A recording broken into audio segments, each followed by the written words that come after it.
We're going to do a combination of drinks. Yeah. But Throw body kicks or high kicks. It's the third time that's landed. Explosive as Plessis. That movement and that awkwardness makes him difficult to time. It's deceptively technical. Yeah, though. yeah. Deceptively. Living up to his telling nickname Stillknox, Dricus du Plessis has been cracking chins for a decade with his wild punching form. Cinching up strangles with a vice-like grip.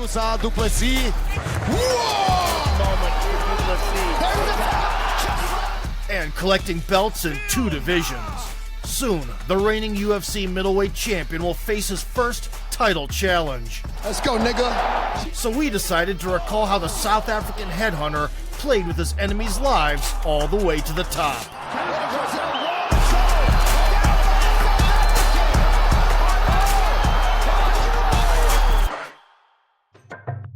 A descendant of former European settlers in South Africa, du Plessis was born in 1994 and was given the name Dricus, marking its bearer as a leader.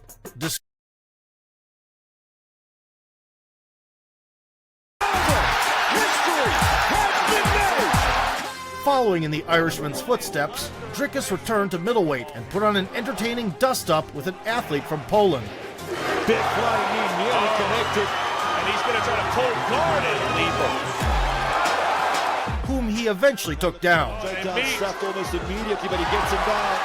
And choked out.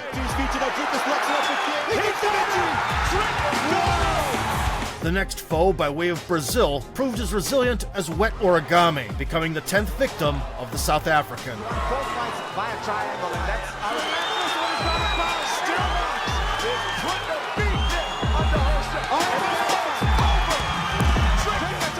Having proved himself against international opposition, du Plessis was given a chance to capture a second throne when in 2017 he was matched up with Yannick Bahati, the scandalous 185-pound king of Bama and EFC.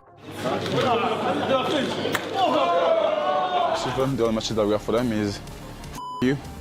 The 8-1 Brit known as Black Mamba was a formidable striker. From SSJ. Oh, big push. Had a huge overhand. Tied people into pretzels on the mat. And got the finish in all his winning performances.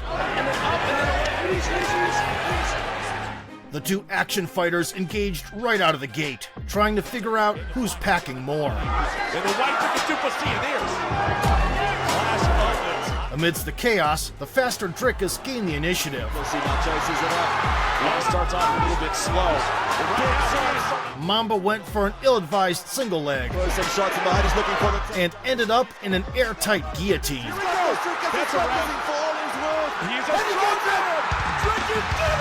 oh my goodness! He tapped Bahati! Strangling the nemesis in 1.5 minutes, du Plessis added a second belt to his trophy wall at 23 years old. To cash in on the hype, in 2018, Dricus flew to Poland, where he got the opportunity to seize the crown in the KSW welterweight division, which belonged to Roberto Soldic. The Croatian southpaw had gained recognition as Cro Cop's heir apparent by sending enemies 6 feet under with cemetery head kicks. Oh, big shit! Gotta be very careful about. And had 12 devastating demolitions on his 13-2 resume.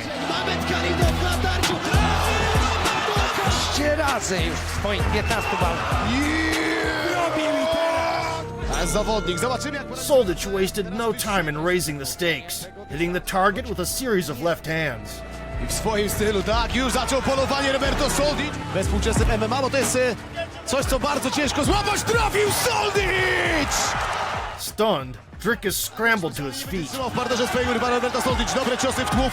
And under a barrage of punches, shot for a takedown. Friki, ależ tam szarpie wątroby tym sierpowym.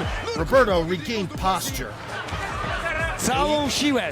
exposing the back in the process, and getting stuck in a suffocating body triangle for a while. Położenia ręki. Oczywiście Soldic będzie na to musiał uważać. Nie jest łatwo w takiej sytuacji. Only the bell saved him from oxygen deprivation. Za mało, poza tym to jest naciskówka, a nie duszeniem. Ojej, ależ to było rozbicie. After the break, the South African started catching the tiring Soldic with low kicks. I cios. Jaka będzie odpowiedź? Okopuje, bezlitośnie okopuje te nogi, ale... With flat tires, the opponent became a sitting duck for counters.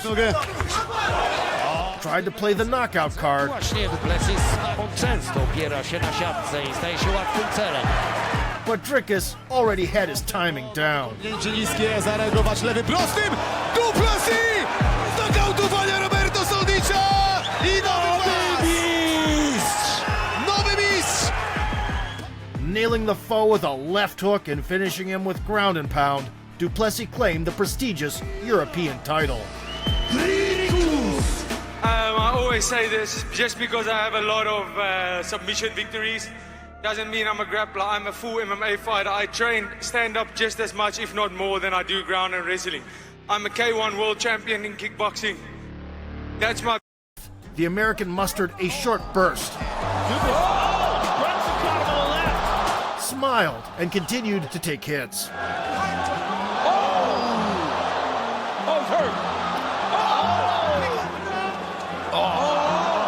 The shop-worn Brunson was losing the battle against gravity. Big right hand gets through for Du Plessis. Seeing their fighter getting pummeled, the cornerman threw in the towel.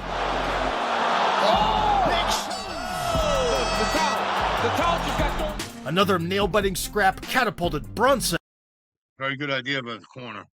Not many corners do that. That was very, very good move that saved their fighter from really serious injury. out of the UFC into semi-retirement, and Drickus into the top 5. That night also marked the beginning of his conflict with Israel Adesanya. Obviously, this time last year, 3 African champions. Now you do get to be the guy if and when they show up to Africa. Well, I mean, did those belts ever go to Africa? As far as I know, it came to America and New Zealand. I'm gonna take a belt to Africa. I'm the African. Izzy took offense. The fact that as a fucking to tell me who the fuck I am. As the drama built up, Du Plessis underwent a long-awaited nose surgery, leading up to his 3rd fight in 7 months. Yeah, the racist comment by Israel Adesanya called him a cracker. That's like, you saying the N-word to a black person. He shouldn't have said that. That's very disrespectful, and I hope he gets his ass kicked, which he will. Getting in the best shape of his career to face the number 2 ranked Robert Whittaker. No knees or front kicks. This round is really the pivotal round. For that slick left hook, he throws it from everywhere. There it is. Down for Whittaker. Tomorrow's the goal. Robert Whittaker. The former champion had lost only to Adesanya in the past 9 years, controversially the 2nd time around. And in a recent outing, he had dismantled Marvin Vettori. Whittaker throws that right hand. We've seen it. He knew, but he does it at such a high level. So both bookmakers and fans saw him as the clear favorite. In front of Adesanya, the Australian decided to throw up the middle against Du Plessis, who stood southpaw. Robert keeps his hands low, so goes more unorthodox. It took him down, but didn't force the issue. You see back up to his feet, nicely done. Drickus pressed on the gas, Dean Thomas, what do you have? His hands on him. And sometimes initiating attacks with low kicks and swinging the pendulum in his favor. Yeah, he is. Good low kick there. UFC 5 coming this September. Visit EA.com/UFC 5. Robert entered an ill-advised clinch. He recognizes and understands. Ended up on the bottom and suffered a series of blows that opened a cut. Oh, good elbow. Big round. Drickus Du Plessis. This is huge. In the second, Whittaker continued to follow the game plan. Whittaker to kind of extend those combinations there. Meanwhile, Drickus found a home for his stiff jab.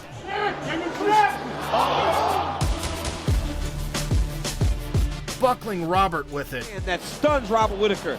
And finished him off. Du Plessis got Whittaker in all kinds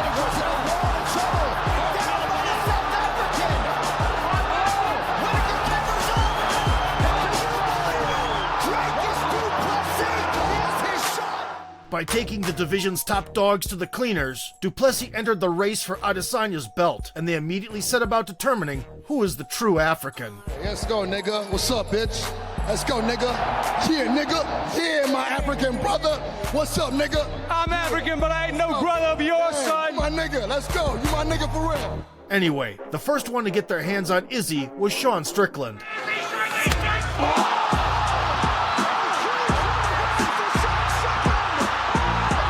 Who sensationally outstruck him in almost every round.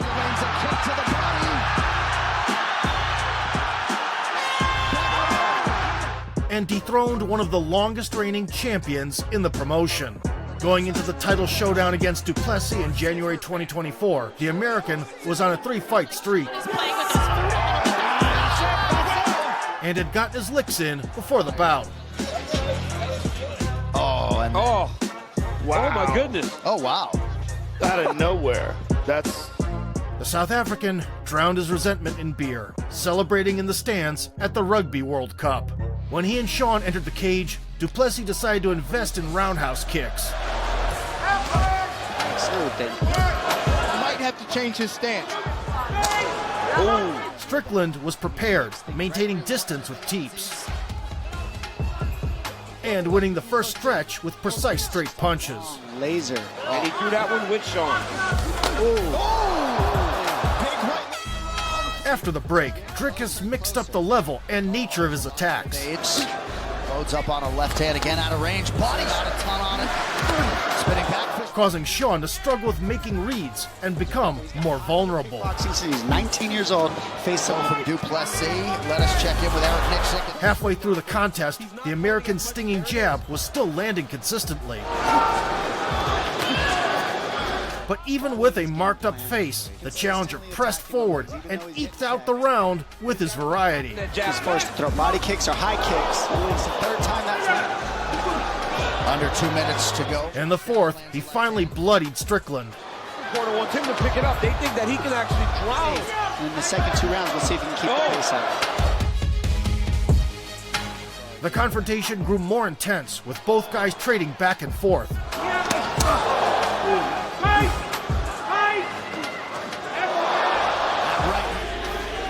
Nice 1-2 for Strickland. That's when Duplessis urgently implemented grappling. Talk about Because that cut seems to be in a very bad place. Beautiful. Up the takedowns. He gets your respect on the feet and then does stuff like this.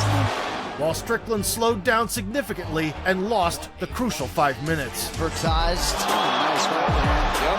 The blitzes are starting to add up now. He's finally able to blitz forward a little bit on the angle. Oh! As the bout neared its conclusion, the champion had nothing to lose and threw everything except the kitchen sink. A couple big right.